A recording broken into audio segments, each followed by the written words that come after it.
Hello, hi everyone, welcome back to the channel. So this is Ramandeep Singh. I'm back with yet another problem. So in this problem, we're gonna discuss this problem that is binary tree level order traversal. So we're given the root of a binary tree and we have to find its level order traversal. So what is the level order traversal for a given binary tree? So we know a binary tree is a tree where for each node we have at most two child nodes, right? That's a binary tree. So what we can do is, what is the level order traversal for that binary tree? Let's take this tree. So in this tree we have this first level and we printed the node at this level, which is 3. Then we move to the second level and then we print all the nodes on that level, 9, 20. Then we move to the final level and we print all the nodes there, 15, 7. So this is called level order traversal, right? We traverse the nodes at each level of the given tree, right? So how we can solve this problem, how we can perform the level order traversal? We know while when level order traversal comes into my mind, BFS is the remedy, right? So we have to solve this problem using BFS.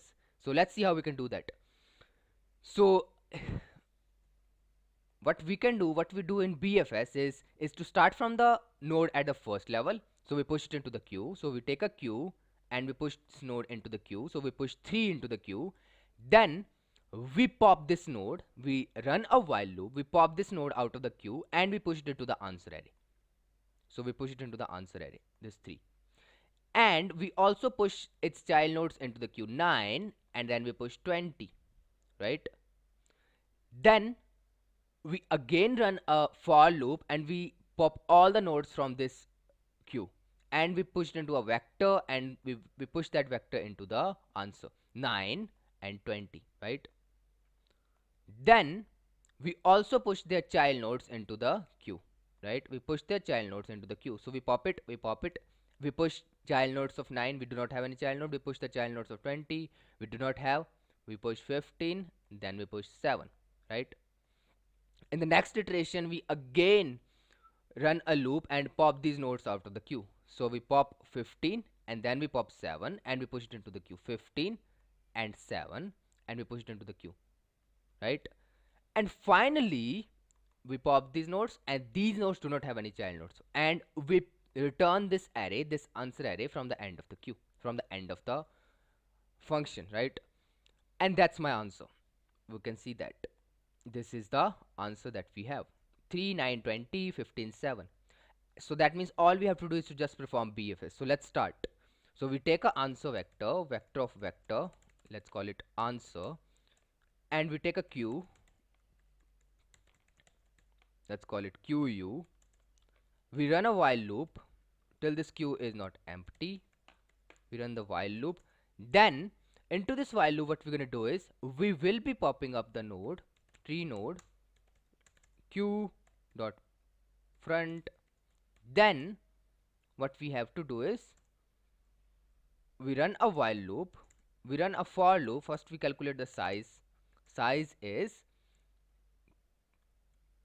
so here at this point what we're going to do is we are going to run a while loop while q dot empty, while q is not empty.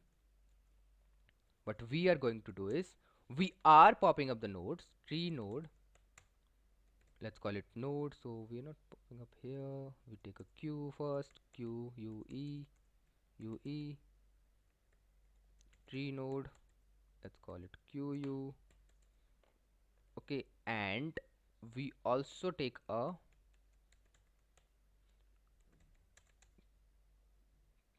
so we first push q dot push this root node, right, this root node, and then we run this while loop. Tree node is equals to we q dot front.